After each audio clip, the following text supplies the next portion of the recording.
کچھ لوگ نہ ہوتے سادے لیکن باتیں بڑی بڑی کر جاتے ہیں۔ ظاہری ان کی حالت اتنی حشاش بشاش نہیں ہوتی، کوئی امامہ کوئی جبے کبے نہیں، لیکن باتیں بڑی بڑی کر جاتے ہیں۔ جیسے کہ اسی حالت کے اندر بہت بڑے بزرگ جن کا نام آتا ہے بہلول دانا، حضرت فضل بن ربیہ کا بیان ہے، کہتے ہیں کہ ایک مرتبہ میں وقت کے بادشاہ وقت کے سلطان ہارون رشید کے ساتھ سفر حج کے لیے نکلا۔ کہتے جب ہم واپس آئے تو راستے میں کوفہ آیا، کوفہ کے پاس آئے تو بہلول دانا بلند آواز سے چیخیں مار رہے ہیں۔ میں نے کہا یار چپ کر، جو بادشاہ آ رہے ہیں، ہارون رشید آ رہا ہے، خاموش ہو جاؤ۔ کہتے کہ بہلول دانا خاموش ہو گئے۔ جیسے ہی ہارون رشید بادشاہ کی سواری بہلول دانا کے قریب آئی نا، آپ کہنے لگے اے بادشاہ میری بات سن کے جانا۔ بادشاہ کہنے لگے جی بتاؤ بہلول دانا۔ کہا کہ میں نے حضرت صلی والسلام کا فرمان علی شان سنا۔ ہارون رشید کہنے لگے جی بتائیں کیا بات ہے۔ آپ کہتے ہیں کہ حضرت سیدنا قدامہ بن عبداللہ عامری فرماتے ہیں کہ میں نے اپنے آقا سرور کونین فخر آدم و بنی آدم احمد مصطفیٰ صلی اللہ علیہ وسلم کو وادی منع میں دیکھا۔ کہتے ہیں کہ جب میرے آقا کریم منع میں تشریف لے کے آئے، بہت سادہ کجاوے پر تشریف فرما تھے آقا، اور جب میرے آقا آئے تو کسی نے یہ نہیں کہا بھئی ادھر ہو جاؤ ادھر ہو جاؤ راستہ دو، حضور آ رہے ہیں، نہ مارنا تھا نہ ہٹانا تھا، بڑے آرام سے آقا تشریف لے کے آئے۔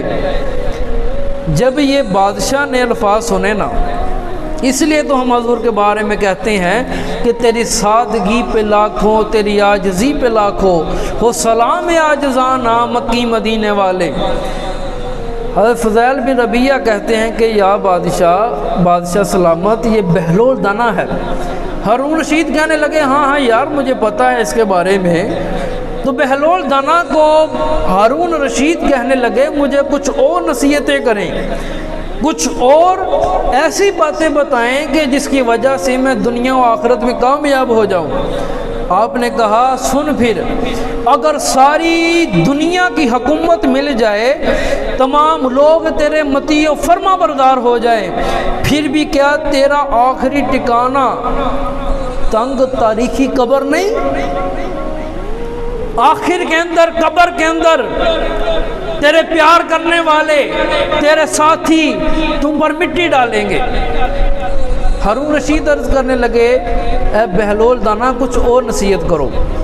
کہا اگر اللہ نے کسی کو حسن دیا، جمال دیا، مال دیا، اگر وہ حقداروں کو ان کا حق دے گا، وہ ضرور اللہ کریم اس کو نیک لوگوں میں شامل کر لے گا۔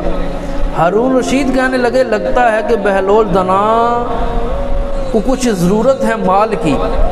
کہنے لگے اے بہلول دانا کیا میں تجھے تحفہ پیش کروں، کچھ مال دوں؟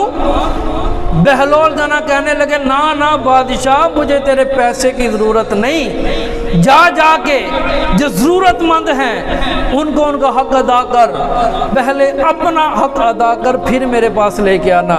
اللہ نے تجھے ایک زندگی دی ہے، پہلے اس زندگی کا قرض اتار پھر میرے پاس آنا۔ پھر ہارون رشید کہنے لگے اے بہلول دانا میں تیرے لیے کوئی وظیفہ مقرر کر دیتا ہوں جو ہر مہینے تجھ کو پیش ہو جائے گا، تجھے دیا جائے گا۔